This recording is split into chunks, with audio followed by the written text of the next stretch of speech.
On this channel, Million Dollars Made Easy, we love to run numbers for people. And what we do is run numbers for the S&P 500. We look at the returns for the last 100 years and we project what it might be in the future based on that 100 years of data. This individual asked me to run the numbers. He says he has, let's see, 300,000 and he can contribute 35.50 a month.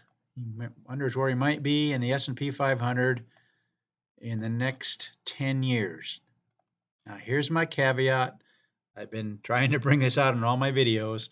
If you run it for much less than 25 years, you could run into a down decade. Those of you that have watched my videos know I'm probably running this to death, but you could run into a 1930 decade, or you could have a good decade like at 1980s, 1990s, 2010s. Could have a bad one like 2000. So what I'm going to do is run this.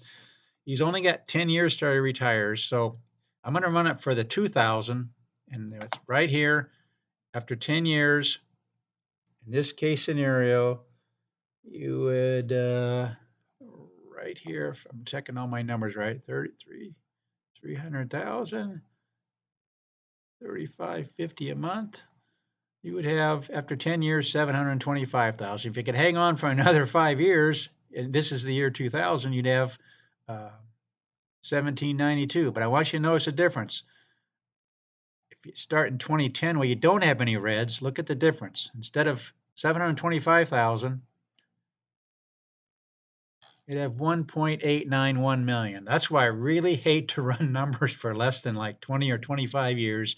But just so you're aware of that, yeah, if we have a decade like the next 10 years are like this decade, in fact, let's just go through it. Let's watch this 10 years as I go down through here.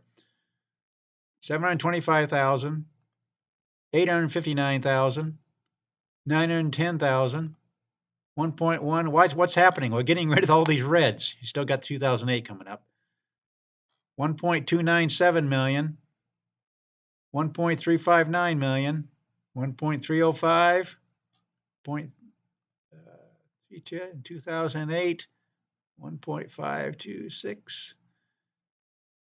So you can see if you start out, if the returns in the next 10 years are like this, you're going to have this kind of amount. But any other scenario, it looks like you're going to be in really good shape, especially from 2010 on. If we can get past this right here, from 2009 on, really, you'd have 1.737. So I hope this makes sense. I love running numbers for you. I really hesitate to do it for less than 25 or 30 years because what happens is, here's my reasoning. You can get a down decade,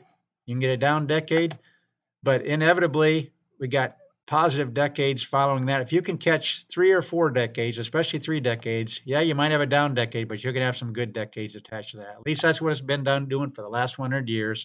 So if you can have a decade like this, and then you have a decade like this, then you can be in a lot better shape. Again, our channel is called Million Dollars Made Easy. I love running numbers for you. I think this is a unique channel. I don't know if anybody else is doing this. Please consider subscribing. Share this video with others and like the video. And again, thanks for watching.